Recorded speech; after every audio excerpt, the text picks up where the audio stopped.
Welcome to the latest edition of the Hudson County Sports Podcast.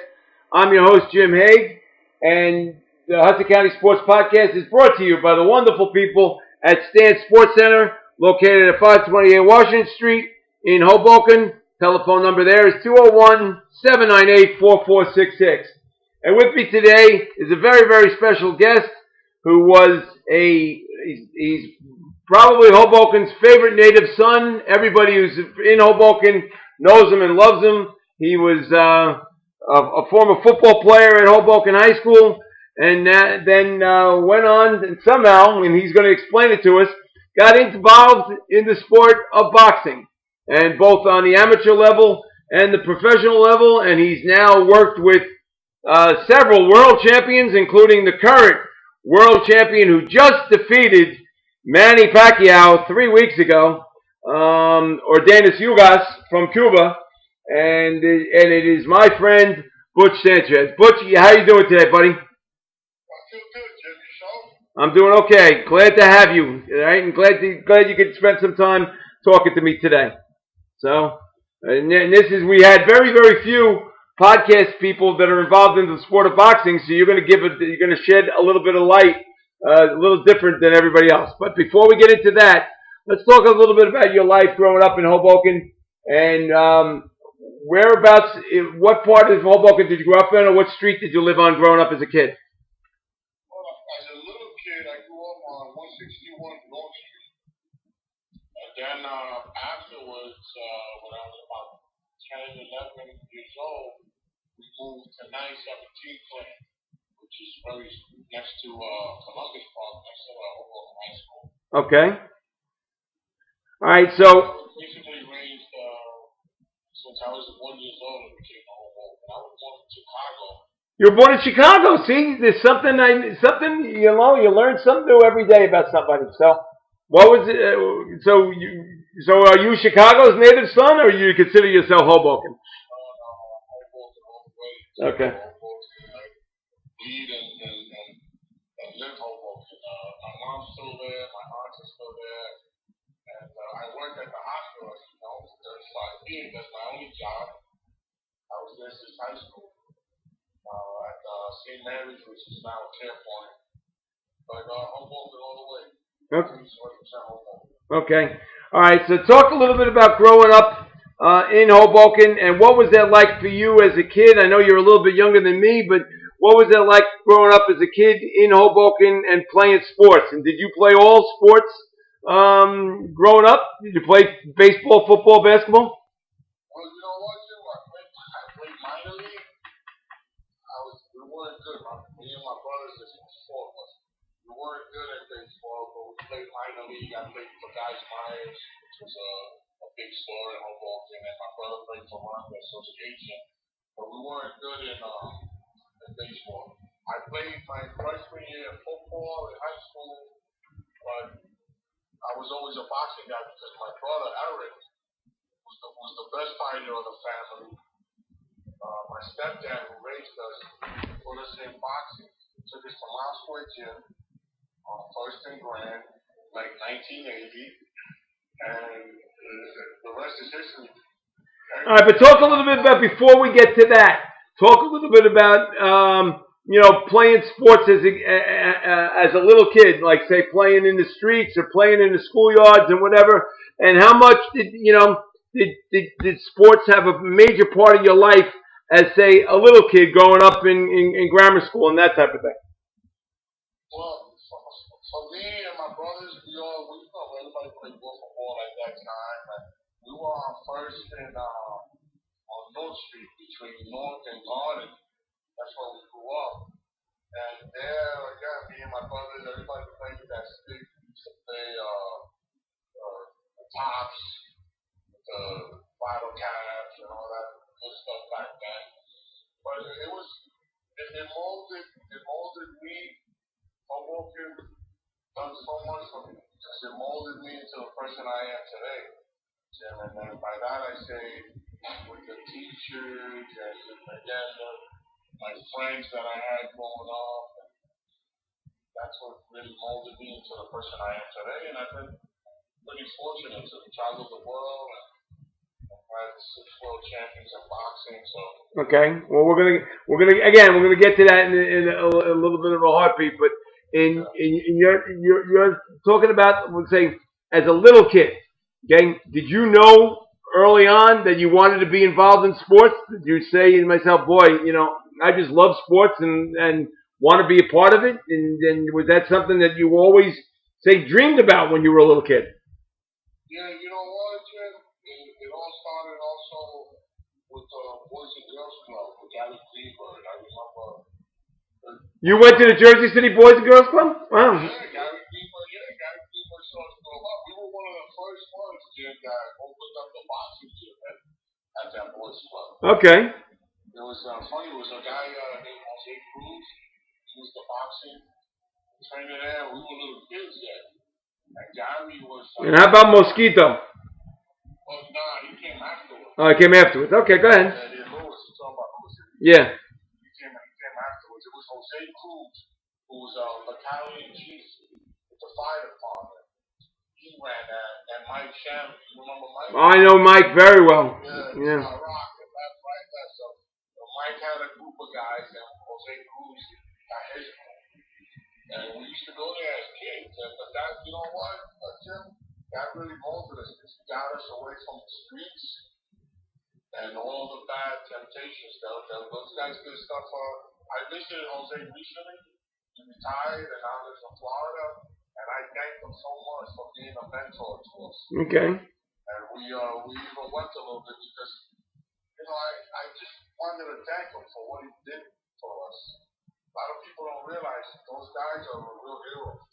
Yeah, I would imagine. That must have been something to look up to back then. Oh, forget it. He was a real good fighter. Captain of Battalion Chief Jose Cruz. He was a real good fighter, but dedicated all this time to us. When I went to see him, I wanted to thank him, and he was like, "Oh my God, I'm so proud of you. I see you on TV all about." I said, "Forget about me. I'm proud of you." Okay. What he did for the kids, Jim, was we need more of those guys in this world. Oh, I agree. But we need more people like you too, Butchie. So, but anyway, all right. So, what was it about boxing, say, at an early age that made you get interested in it? Well, I give credit to my brother Eric because he was a bad boy. He could fight. He used to box with. How much older? No, he's a year younger. Oh, you're younger than you. Okay, go ahead. But he would box with Hector Camacho, Livingston Bramble. So what happened was, I was okay. I could fight, but he was the best one in the family. So I started after training and all that, and I folded the diamond gloves. I fought in the finals. I lost my diamond gloves, and then I just started training him. He was my younger brother, but he could fight, Jim. He would have been world champion. Okay. I used to take him, and we used to spar with Camacho, Hector Camacho, Livingston Bramble, and that's where. Well, how did you get involved with sparring with those two guys? I mean, Bramble, I know used to, Lou Duva used to train Bramble, but how did you get involved with Macho Camacho? Because, Jim, if you ask the Eusebio brothers, you guys all know about my brother Eric, Chechi, everybody calls him Chechi. They say, wow, that was a bad boy. He could fight.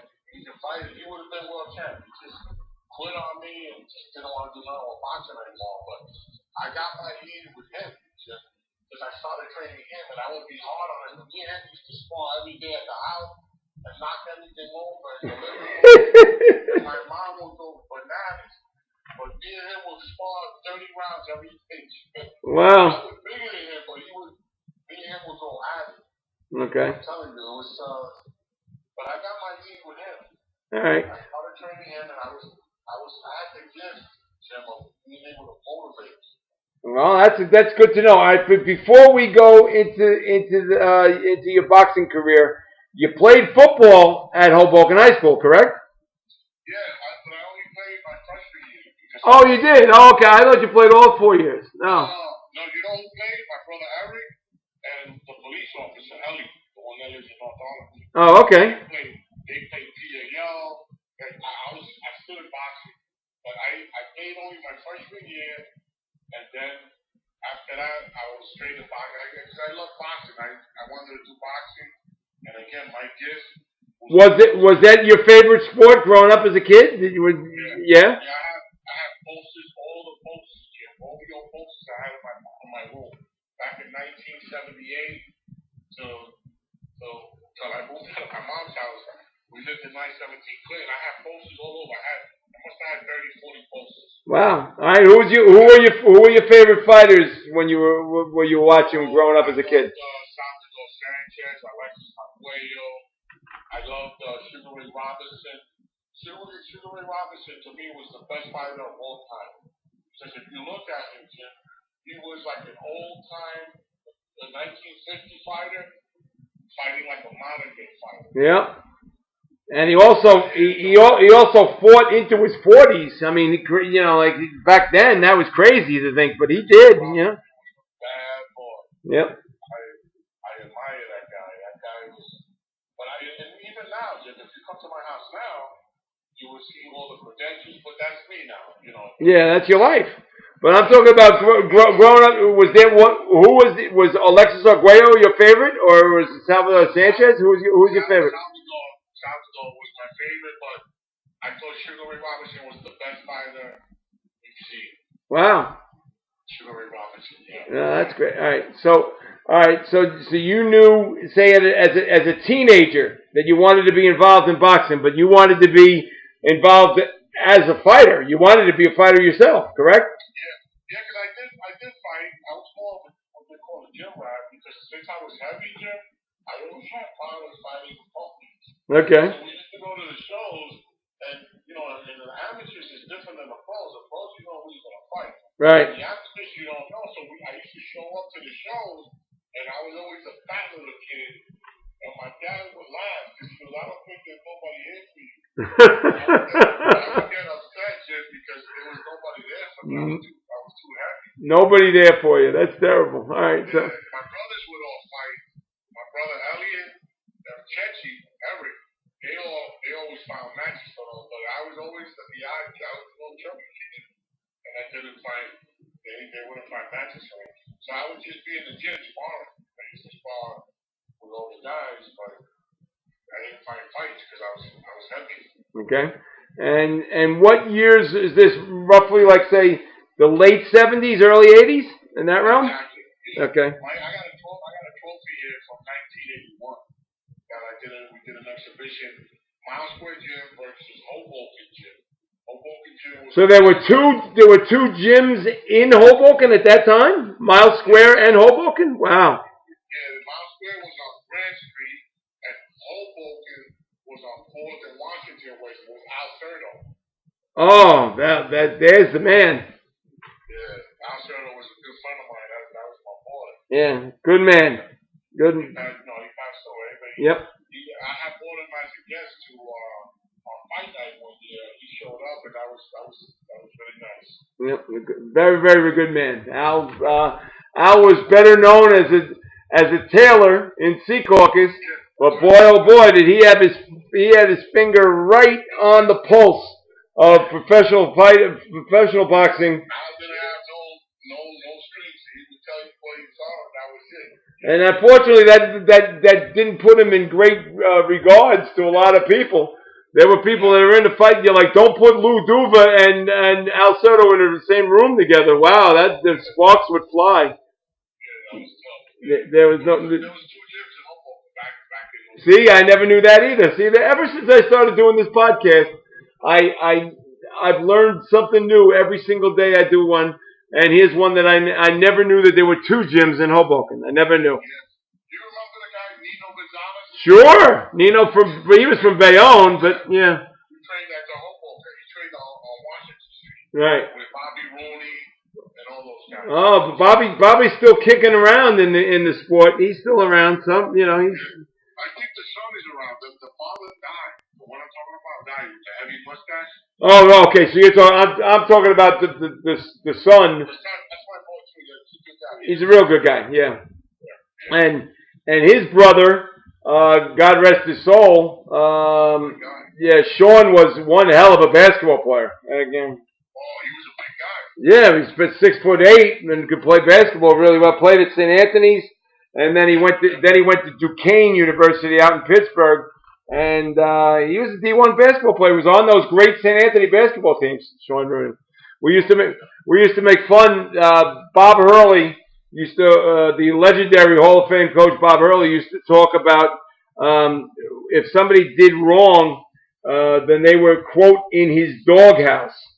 And we used to say that Sean Rooney had permanent residence in what they call it, the Casa de Bow Wow is what we used to say about. Oh yeah, Casa de Bow Wow. Oh, Sean Rooney was constantly in the Casa de Bow Wow in Bob Hurley's eyes. There's no question. All right. So when did you start to realize that you didn't want to be involved in boxing inside the ring with gloves on? When did you decide that okay, I'm really good at being a trainer and being a motivator? When did that happen? You know what? It happened when I saw that my brother had potential to be a pro, and I found it easier not to get hit and be in the corner. It's a hell of a lot easier not to get hit in the corner, that's for sure, right? Yeah, my brother was a bad boy. My brother Chechi Eric was a bad boy, and I started training him, and I realized motivating the guys in the gym. I had like that. I don't know, like that gift to have people feel good. Yeah, well, you were like a guru. This is going back way a long time ago, like 20, 25 years ago. You were like I don't know if you remember the television commercial E.F. Hutton. If E.F. Hutton speaks, people listen. Well, that was the kind of thing that if you opened your mouth, for some reason, everybody listened to you. They listened to every single word you said, and so you were really good as a motivator. But what was it about? Watching other fighters fight that you were able to pick up and see things that a lot of other people weren't able to see, and you were able to to basically coach as more than anything else. So where did you get this skill and the ability to be like say a boxing coach from anybody else? You know what? Because I looked at the old timers, Jim. I looked at the guys like Angelo Dundee. I looked at the guy. I don't know if you've ever heard of Jackie DeSalvo. No, I don't know that name. Yeah, Jackie DeSalvo was an old-time Italian guy that grew up in downtown here.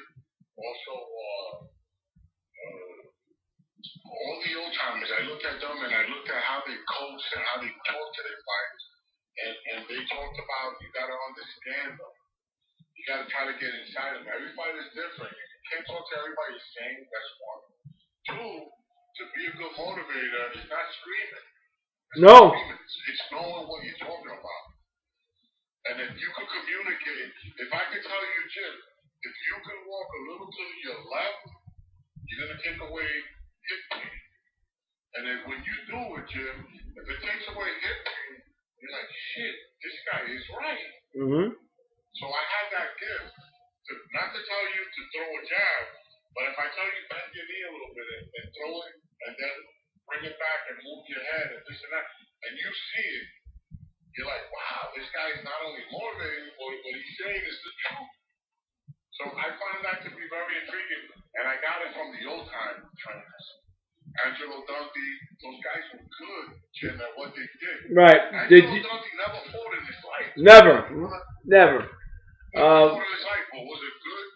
He was a good motivator and a good communicator. Yep. Well, that's something that you have, which you very well. You can communicate with your fighters very, very well. Now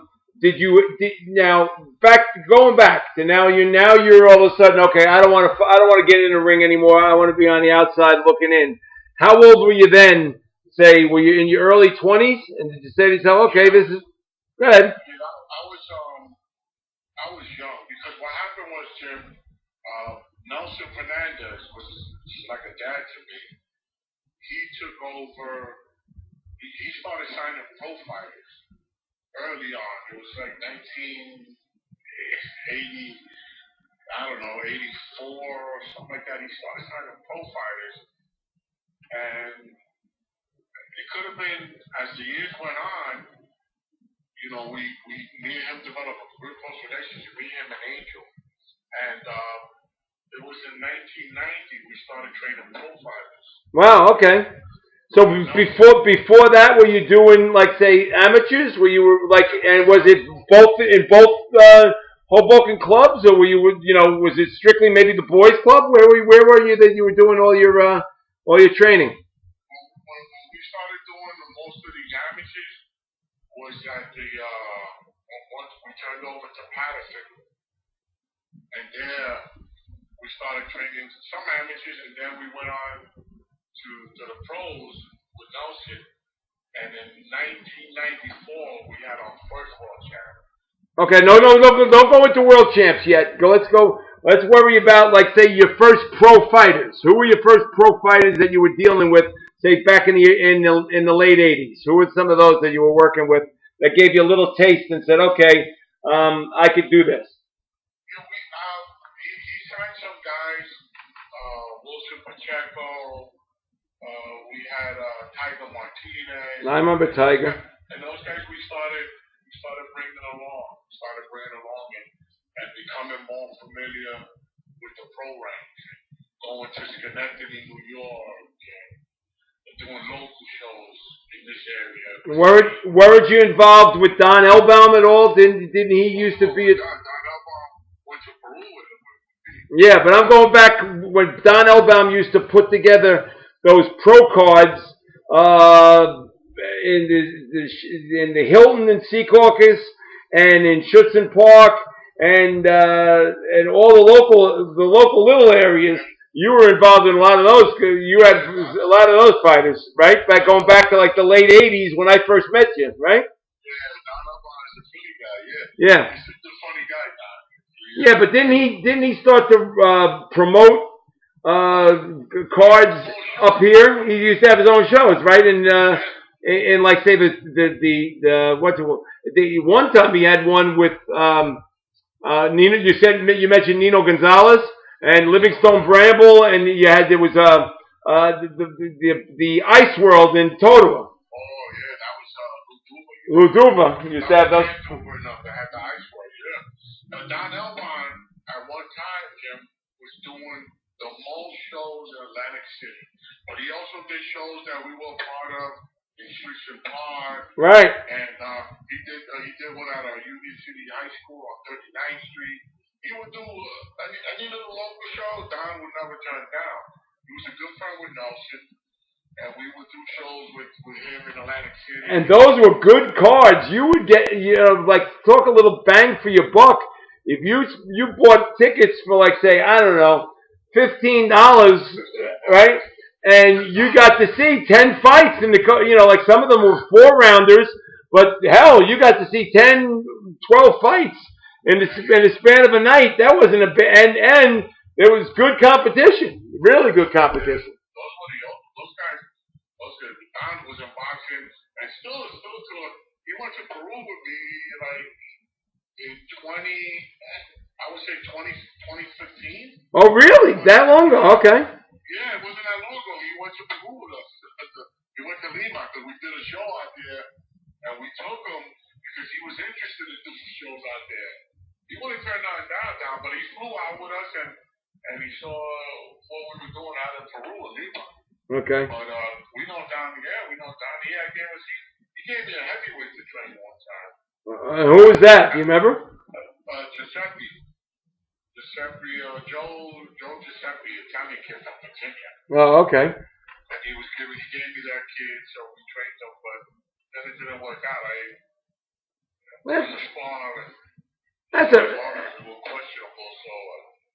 That's all right. We don't have to worry about Joe Giuseppe. It's his loss.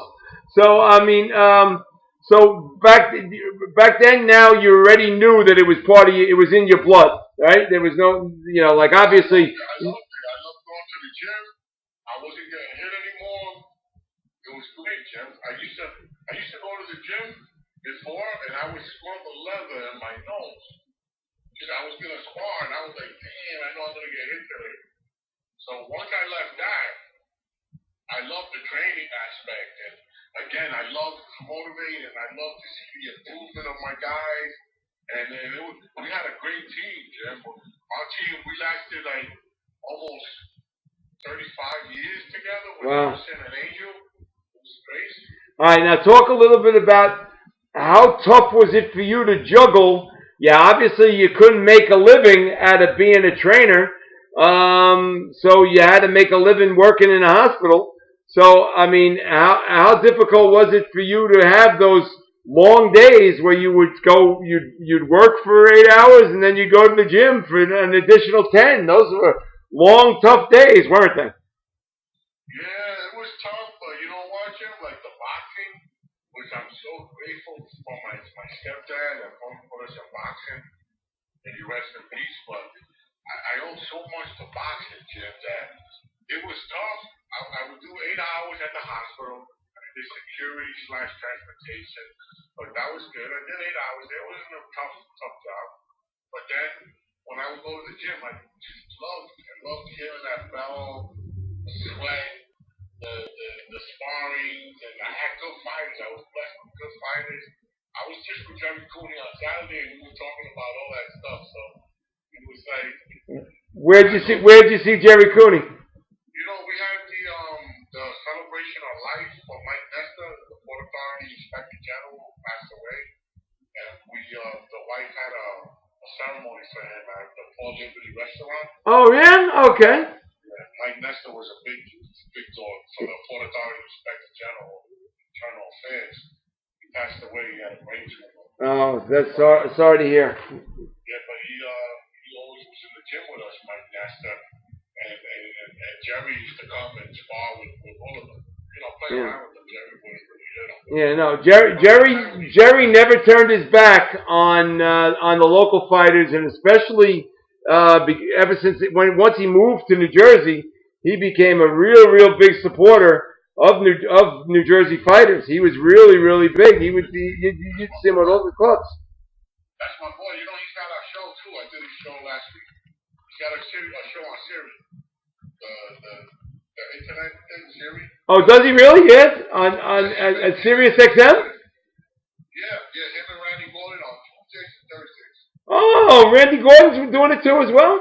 Yeah, they've been doing it for a while. Oh, wow. They show already like 50 times. Well, I gotta reach out to Randy. He's good. That's a real good man. Yeah, he was the New York commissioner. Yeah, absolutely. Randy did it all. Randy used to write a real estate column for the Observer newspaper that I work for. So he. Oh, well, yeah. Unfortunately. Well, Idek, of course. Idek and I worked together at the North Jersey Herald and News for 3 years. We were, and he's still a very close friend. I love him. He was at the Pacquiao fight. Oh, he was there? Yeah, he travels now. Yeah, I know. He works for the what is it called? Boxing Scene. Yeah, he does. Boxing Scene ships him every. He goes to all the fights. Yeah, no, he's doing really well. God bless him. He's doing well. Yeah, that's his main job. Yeah. He was at the Pacquiao fight. Okay.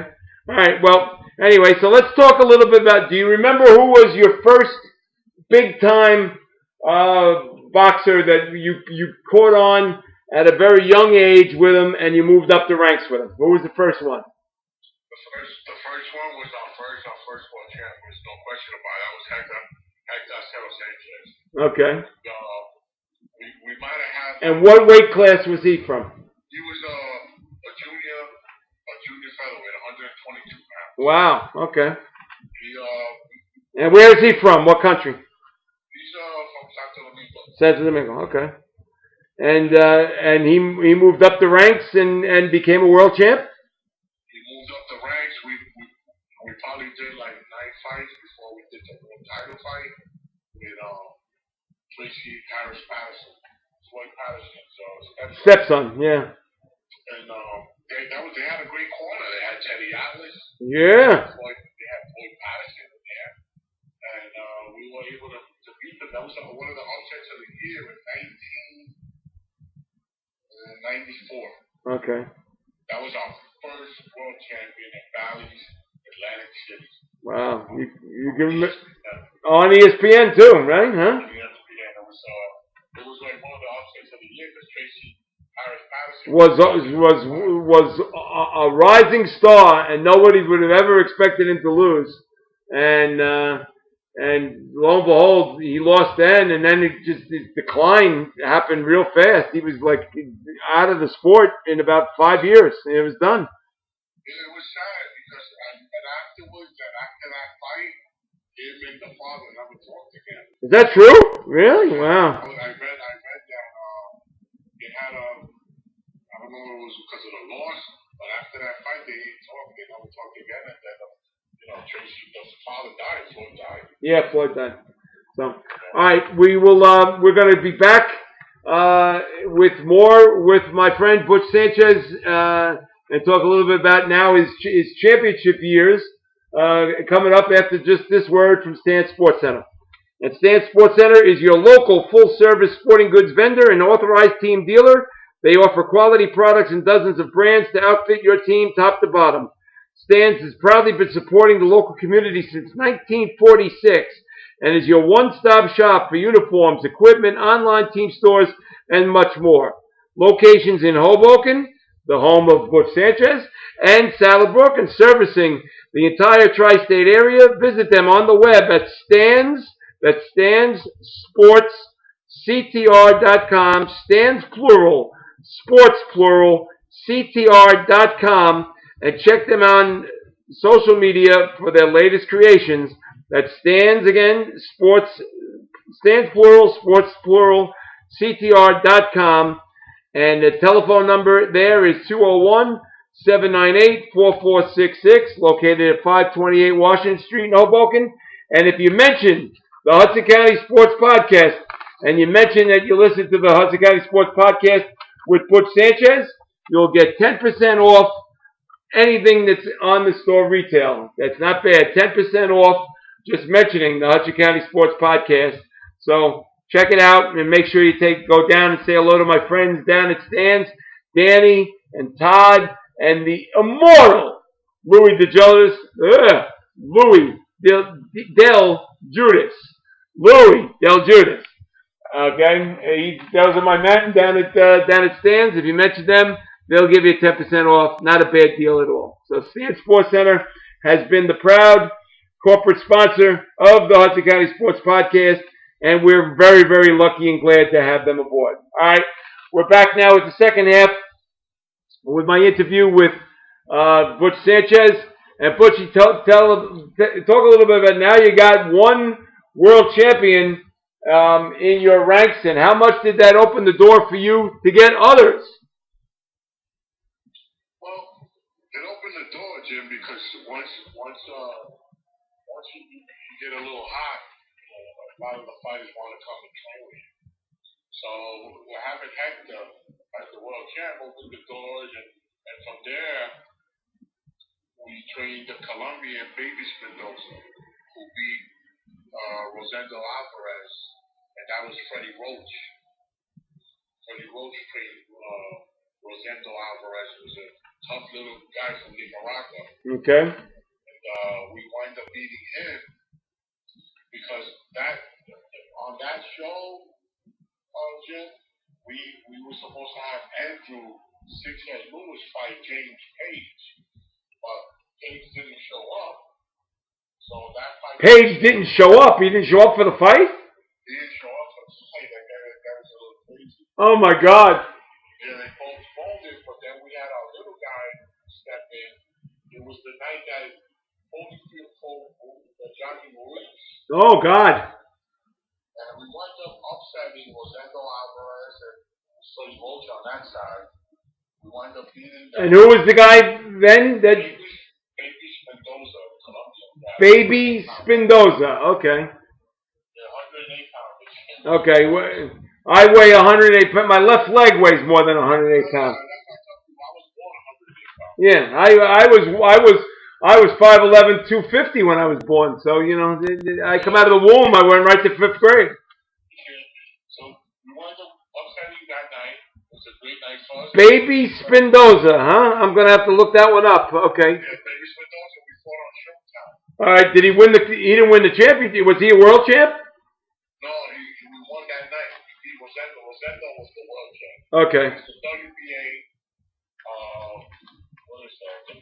flyweight champion, and we beat him with him. That was a good run. That was a good. We weren't expected to win. Again, most of our championships, we was an underdog. Without question, yeah. The only one, Jim, I'll be honest with you, was 6'7". Andrew 6'7" was coming up to him now. Okay. It would be my third world champ. Andrew 6'7" was the favorite to be. I'll tell you what, you got to give him credit. That is a great nickname. How does one become six head? Where did that come from? Go ahead. Nelson, we had a fight with him with Six, and Six hit the guy so hard when the referee was giving him the standing 8 count. He asked him, "Are you okay?" And the guy the fighter tells him, "No, I see 6 heads." That was funny, but it was a real story. That's how he got his name. Nelson loved it and said, "Let's call him 6 head," because the guy saw 6 heads. Well, that stuck. And that was it. And may he rest in peace. Unfortunately, he passed away, Jim. 6 head is gone? Yeah, Andrew 6 Head Lewis from Guyana, the first guy in the world champ. He passed away, which I took it extremely hard. He was only 43 years old. Wow. And what weight class did he fight in? The welterweight. He was the WBA welterweight. Who's the welterweight? Back in what, in the 90s? That must have been in his glory days. Six won the world title. I believe it was already, that's 2001. Okay, so they were already the glory days of the welterweight division were gone already by then. But you know. We were supposed to, you know who beat us? Mallorca. We Oh. were supposed to unify with Shane Mosley. It was a hot division at the time. Wow, it certainly was. Yeah, we were going to unify. And Sugar Shane fought for 20 years. Yeah, exactly. I can't believe anybody could fight for that long, but he fought for 20 years. That was the pivotal, Jim. We got a lot of recognition there. That was on HBO, and we won. We started in the 7th round. Wow. Forget about it. We got a lot of recognition. They gave us the key. Everybody got, for the whole team, got the keys to the city of Guyana. Oh, really? Did you go down? Yeah, we met with their president. It was Jacques. Oh, okay. Jacques, the president of Guyana. They treated us first class, Jim. Wow, that must have been scary, though. That's not a good country to be in. That's, you know. Scary because you know what? The city hall had so many people. It was about to collapse. Oh, wow. Okay. A hero's parade from the airport to Guyana, Wow. the city of Guyana. Wow, that's impressive. That's impressive. So, okay. I never seen nothing like that. He was the first champion out of Guyana, the first world champ ever. Wow. All right, so now moving on. Who was your 4th world champion? The 4th one would have been my little cousin, Tamara. Carlos Tamara was 4th? Wow. Yeah, that was our 4th. He was. And that was a major upset. Nobody expected him to win. What was he, at 35 to 1? Yeah, they said, I hope you guys can get out of the first round. And I told them, what? I said, we're going to win this fight. Mm-hmm. And the guys, you can hear the commentators say, their corner was so confident. I can't believe this Carlos Tamara, the condition, he said. If you look at the fight tip on YouTube, you see, because I guaranteed them that we were going to win. When I was on the stage with them, when Robert Garcia was on the other side, because he was the one training Brian Borogin, I was very respectful, but I told him, I said, I guarantee you that we're going to win tomorrow. Mm-hmm. And they found it like, wow, they're crazy. And they thought Valoro was going to be the next superstar. Because wasn't Valoro a gold medal winner in the Olympics? Yeah, Brian was an Olympian. Yeah. I think he represented the Olympics in 2000. Yeah. He might have been a team captain. He was a bad boy that year. Yeah, no, he was, and there's no question, Tamara was considered, I think, 35 to 1 underdog, yeah. right? No, they told us, the TV told us, I hope you guys will give us at least 2 rounds, because we have like a 2-hour program. Yeah. And I was like, 2 rounds? I said, man, listen, I told you guys are crazy. We're going to win. Mm. We're going to win. And it was crazy, because we did exactly what we said, Jim. We took that title. No question. We stopped them in the last round. And at that time, Tamada was living in an apartment in North Bergen with three other fighters. And as a matter of fact, Tamada then became the second world champion from North Bergen because the only other one was James J. Braddock was from North Bergen, and Tamada was the second world champion from North Bergen. So and he beat. Yeah, I went to that apartment. I did, and I wrote a story about all four of them. Right. Robert was another good fighter that should have been world champion, but then sometimes we'll suffer a little breakdowns here and there. Yep. We were gonna fight Earl Spence. Yeah, no, I had a lot of fights. I might have had like 13, 14 fights. With Robert Garcia? Yeah, with Robert. He was with me a long time, but it was just a lot of issues. But Robert could fight. Robert should have been world champion, even though he did win like a silver title afterwards. But tough kid. Robert was tough. But Tamara was a great joy, Jim. Winning that title was a fantasy. Yep. Besides what we're going to get into. And then talk a little bit, before we give up on Tamada real quick, talk a little bit about what he did full time. Well, I mean, he was obviously he became a world champion, but what did he do back in his native Peru? What did he do? No, Tamara was Colombian. Oh, Colombian. I'm sorry. Wait. Back in Colombia, he sold pasteles. He sold water on the street. He was a hustler. Yeah, but wasn't he a hairdresser? No, he was talking about hairdresser. Oh, I apologize. He was a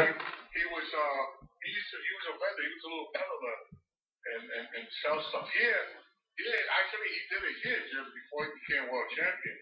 He was going to the corners and selling pasteles and water here. Oh, wow. To make ends meet with the apartment and stuff and the brand and all that. All right, and who were the other three? Who were the other three guys that Robert Garcia was one of them that lived in that apartment? Who were the other two guys that lived there with Tamada? We had the undefeated Carlos Zambrano, who became the WBA interim champ.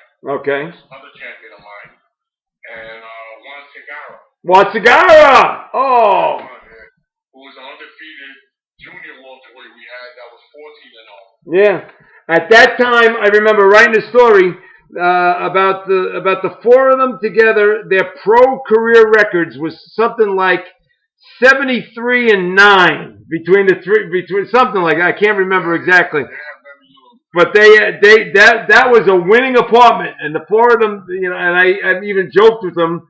I said, "Do you guys fight with each other like over the remote in the house, or the TV remote, and you drank my milk, who's got to go get milk?" They fight there. No, they were they all got along pretty well. Those guys were very respectful. They got along with each other. And they came from 4 different countries too, right? Didn't they? They were not all Colombian, right? Yeah, you had a Mexican, Colombian, Peru, and then Cuban, right? We had a mix there. Yeah, the United Nations. Tommy Grassi, whose brother Tim was the director of the North Bergen and all that, the public works, he called me recently and said, "Butch, I need a picture of all of them because we had so many champions come out of my apartment in North Bergen, and Tommy wants a picture of all of them." Yep. Well, that was an incredible thing. It was on. It was right around the corner from the Coach House restaurant. What was it, like on 9th Street? Did you live in that? No. It had to be higher than that. 13, yeah. And all four of us lived in the same. They all lived in the same apartment, and all they wanted to do was fight and dream about being a champion. Yeah, that's it. And they worked hard, those 4 guys. You talked to the mayor, and they gave us a nice proclamation. Right. That was a beautiful event there. That we went with Tamara, presented the Mayor Sacco with the belt and everything like that. Right. They took pictures. They took pictures of him with Sacco put the belt around him, and they took the belt, and that was a great day. That really was. And to say that he was the second world champion that resided in North Bergen at the time when they won the championship. So Tamada was really gave a lot of people in Hudson County a lot of pride because you know, he became a world champion. That All was right. some upset. Yeah, that was. I remember you covered that really Yes. on the reporter. Yep. That was nice. And then after that, the Zambrano won the interim, the WBA interim. And but my greatest victory was being a part of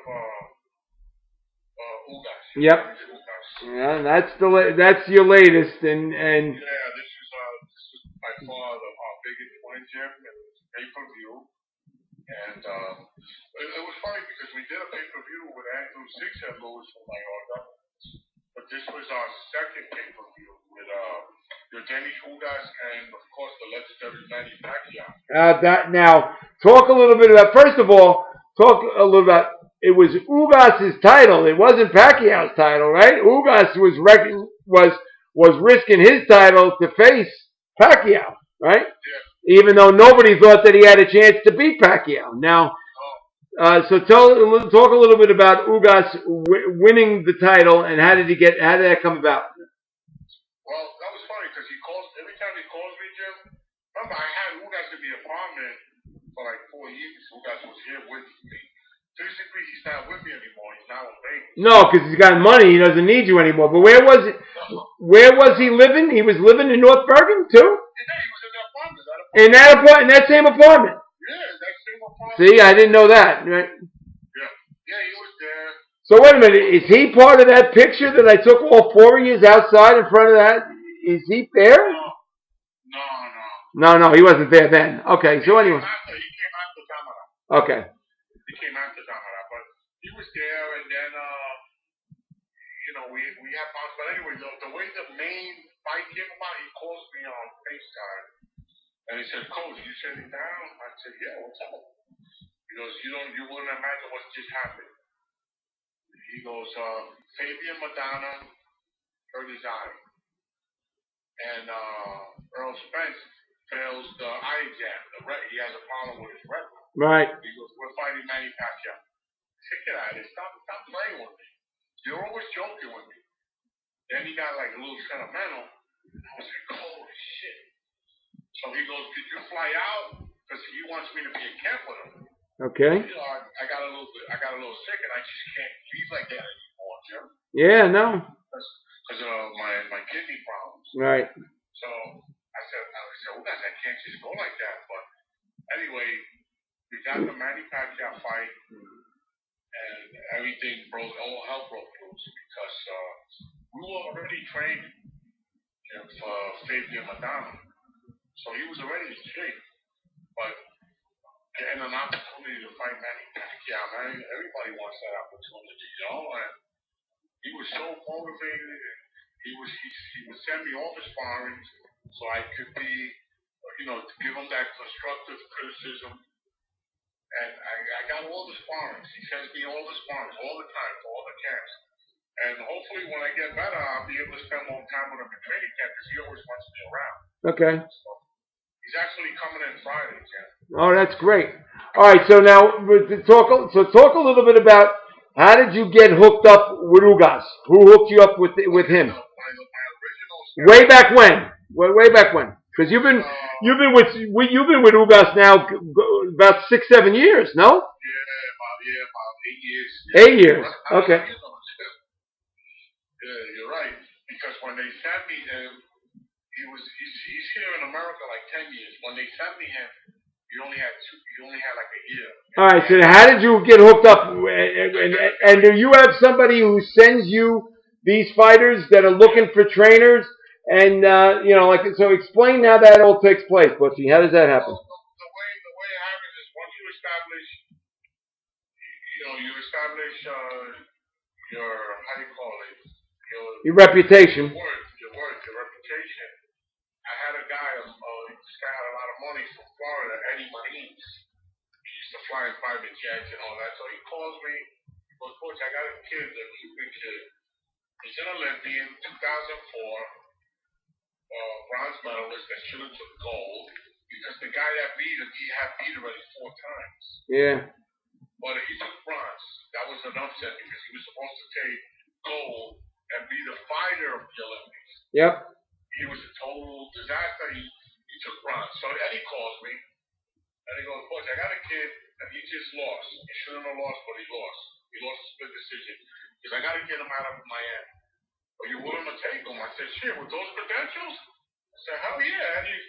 Let's bring him in. Let me look him over and stuff like that. And I bought, they said, cool, man. I picked him up at Newark Airport. And a funny story, Jim. I got to say this story. I was driving and I said, you know what? I'm going to take you. It was late at night. It was like 11 at night. I said, I got to take you to Hoboken so you could see New York, the skyline. So we get out of the, driving out of the airport and we go into Hoboken and he goes, he knows in Spanish, yo quiero McDonald's. Quiero McDonald's, yo quiero apple pie. That's what he wanted? He wanted apple pie. Yeah, I said, ¿tú quieres McDonald's? He said, sí, eso, McDonald's. I said, ¿tú quieres apple pie? That's all he wanted was an apple pie from McDonald's? 10 of them. Oh, he wanted 10 of them. 10 apple pies, Jim. Oh my God. Yeah, I told him, yeah. He goes, yeah, that's all he wanted to eat. That's all he would eat. So, it was going to be 11. And wait a minute, and he's Cuban? And did you tell him like that we have 30, 40 great Cuban restaurants in Hudson County that he can have his pick? Yeah, but Jim, you know what? Sol Cubano in West New York. Oh Lord. Oh Lord. He told me that he had the first Coke he drank was in Miami. He says in Cuba all they drank was water with sugar. Ew. Oh God. That's all they had, Jim. They were very poor, very, very poor. Yeah. So I bought him the 10 apple pie. I tell the story to people, he laughs. He tells everybody, don't say that story. But I tell people, like the reporters, I told all the reporters, I said, well, guys, wanted the apple pie. He goes, Coach, I don't eat like that no more. I'm 35. I said, well, when you came, he was like 20, I don't know what he was, 20? 22, 23 years old, yeah. Yeah, he was still young.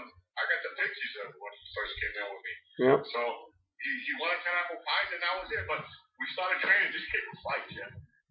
Ugas?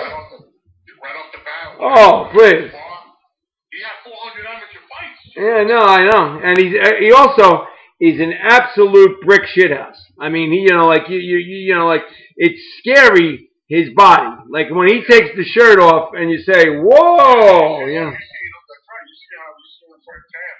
Yeah. Maybe we can still see you Saturday, Jim. Now that we're talking loud. Yeah. We can see you Saturday. You know, he asked for you. Oh, Augustin? Oh, okay. He asked for you yesterday. I can't believe it. He asked, I put it in my mouth. He asked for you. He says, the reporter going to be there. I told him, Ugas. I told him in Spanish, Ugas, no what that. I said, he has a thing with the brother. He has a ceremony. Yeah. He asked for you. He says, the reporter going to be there because he knows that you would have organized the first meeting. The first time with when Menendez back in 2015. Yeah, no. Yeah. He appreciates everything, but that was the extent, Jim. When I started sparring this guy could fight. Oh. He could fight. And quick is all. Oh my, is he quick? Yeah. If you hit him with one shot, you're not gonna. He says it. You're not gonna hit him again with the same shot. Yeah, no. He can move, and he's very, very quick and very. He beat Challenge Crawford. That's right. 28-8. 28-8, Jim. Yeah. In the Pan Am's finals at a championship. Handled it well. He tells everybody, he goes, that kid was talking so much shit. I wanted to beat the crap out of him. And he beat the crap out of Crawford. Yep. All right, so before we go any further, and obviously we all know that Ugas pulled an upset. Once again, you got an underdog. Nobody gave Ugas a shot to beat Manny Pacquiao, but he beat him, and he beat him pretty handily. And now Pacquiao wants a rematch. Gee, I wonder why. But talk a little bit about some of the local guys that you've worked with. Some of the guys from either Hudson County or my favorite is Julian Rodriguez, also known as Hammer Hands. And unfortunately he just lost his big shot with Top Rank just about a month or so ago. But talk. That was a hard loss for me. Yeah, I can imagine. So first of all, I love the kid. He's been around me since he's a little baby. Yep. And but he's gonna bounce back. I'm talking to him. He's still taking it hard. But I told him, Ugas got 4 losses, and look at him. He's on top of the world. Yep. I said, Jonathan Marcelo. Oh, sure. How is he doing? Marcelo's good. Actually, he's fighting Saturday, Jim, in Peru. Oh, wow. Okay. He's fighting Saturday. But Marcelo was another guy. Marcelo was another great fight that you had. A lot of good wins, Jim. Yeah. A lot of good wins for Marcelo. And Julian Hammerhead. I have a kid now. The kid Ashman, Kevin Ashman. Oh yeah, from North Derby. Yeah, I have him. Okay. Career. But he's gonna be fighting soon. He was supposed to fight Saturday, but that card got pushed back, and it was a card in North. Okay. But I'm managing his career. The kid can fight. I got good plans for him. For Kevin Ashman. All right, and who's the other kid? Another Hispanic kid that we met in the McDonald's in Jersey City. I can't think of the kid's name. It's gonna drive me crazy. He won he won his first 3 pro fights. You know which kid I'm talking about? First 3 pro fights. He's from and he's living in Jersey City. Lived downtown Jersey City. And you brought him to meet me in the McDonald's on McGinley Square in Jersey City. No, that doesn't ring a bell. No, but the 3-0 Jersey City, I gotta know who they are. All right. Anybody like in this area? Yeah, well, whatever. Now, all told, how many fighters now are in your stable? How many fighters do you train regularly now? No, I only have, like I was telling you, I got the Kevin Ashman, Julian, and I have another kid that we're going to be trying to pro, Anthony. That's it. Oh, okay. You know what, Jim? They call me all the time, and you know my situation now. So Yep. I had to curve a lot of it down. I work with the Adonia brothers also from Allentown, PA. Okay. But I serve more as an advisor. And I guide these guys on their careers. I'm not in the gym like that anymore because of my situation. Sure. So, but I'm more of an advisor. And which is not a bad thing either, Butch, right? Not a bad thing to be an advisor. It's good because I'm still involved in boxing and I have good guys. And I'm advising them and I see the way they develop. And like the Adonia brothers are trained by their father. Yep. And then I guide the father, and I show him what to do, what not to do, and that's really a lot of people call me, but I'm not in the gym like that. Yeah. I go to the gym when they're sparring, to supervise the sparring, and see what I see. I let them know what they're doing wrong and stuff. But I need to get Hannibal back on track because I think he still has the potential to be world champ. Okay. And with Ugas, we're living the dream, man. That's it. It was huge to Jim, and not only that, but he loves me like if I was a father figure to him. So I'm the only one, not the only one, but I'm able to talk to him a little hard, only because I care for him. Yep. He realizes that, and the trainer now is Ismael Salas, who's a great guy, and those guys are great people. And like I said, I come in and I'm hoping to get my kidney. And I can spend more time with them over at in Vegas and stuff like that. Okay. Now he's gonna have big fights. He's got the title and he's got the big win over Manny Pacquiao on his resume. That's not a bad thing to have. So. The WBA super welterweight champion. All right. So all told, Butchie, as we're going to close up now, how great of a career has this been for you? To think that you traveled the world, you've had 6 world champions, you got a current world champion right now that everybody knows about in Yordenis Ugas. And it all stems from just humble beginnings growing up in Hoboken. What does it say about your life in the sport of boxing and how great it's been for you to be part of 6 world champions? My thing is, if I could be at least a little inspiration to that little kid, I say keep working hard, keep dreaming. For me, this is like the highest platform, Jim, to have 6 world champions travel the world. A little kid from Hoboken, if I could do it, anybody could do it. And I think if I could be a little inspiration to that little kid who wants to aspire to be anything, you can be anything you want. I go to the fights, people recognize me a little bit, and I say, no, I'm from Hoboken, a little town in Hoboken, we're only a mile square. And I'm proud to say I'm from Hoboken. I'm proud to say I grew up on welfare. Yep, and now you don't have to sneak your way into the Everlast Gym. They know you walk in, they know who you are, right? You don't have to sneak your way in, right? People always sponsor me and they treated me real good. They give me whatever I want. And I'm just happy. Just happy and living life, one day at a time. And I'm blessed. And again, I'm a Hoboken guy through and through. And that's it. I'm just blessed to have the career I've had. Well, more importantly, we've got to see somehow if somebody's listening to this and somehow can get a kidney to my friend Butch Sanchez. He's on dialysis, what, 3 times a week? Yeah, 3 times a week. It's not easy. So I'm gonna be. I just signed up. I'm gonna be a spokesman for seniors, and that's it. Because I want to help people, Jim. I want to help. I want to inspire patients that are going through this. So I'm gonna be a spokesman for them. So that's a good thing. Well, you're already an inspiration to a lot of people in Hudson County.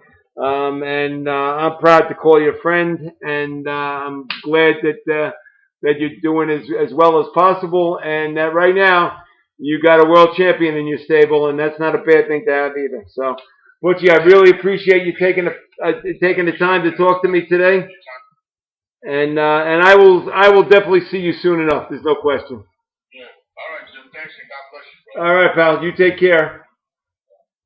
And that was my special guest today, Butch Sanchez from Hoboken, who is the trainer for super welterweight champion Yordenis Ugas, who just defeated the immortal Manny Pacquiao in a fight 2 weeks ago, in a fight that nobody thought that Ugas had a chance to win, but sure enough, he ended up winning. And Butchie is an inspiration to a lot of us, especially those in the fight game. So I'd like to thank my special guest, Butch Sanchez, and don't forget that the Hudson County Sports Podcast is brought to you by the wonderful people at Stan Sports Center, which is your local full-service sporting goods vendor and authorized team dealer. They offer quality products and dozens of brands to outfit your team top to bottom. Stan's has proudly been supporting the local community since 1946 and is your one-stop shop for uniforms, equipment, online team stores, and so much more. Locations in Hoboken and Saddlebrook and servicing the entire tri-state area. Visit them on the web at stansportsctr.com. That's Stans plural, sports plural, ctr.com. And check them out on social media for all their latest creations. That's Stan Sports Center, located at 528 Washington Street in Hoboken. Telephone number is 201-798-4466. Thank you very much for listening to this edition of the Hudson County Sports Podcast. My special thanks to executive producer Johnny Haig, who without him, there would be no such thing as the Hudson County Sports Podcast. And we're coming up rapidly on the 2-year anniversary of the podcast, so it's amazing how it's caught fire a little bit, and we're still going strong. So thanks so very much for listening, and we'll be back with another edition of the Hudson County Sports Podcast next week. I'm your host, Jim Haig, and have a pleasant afternoon.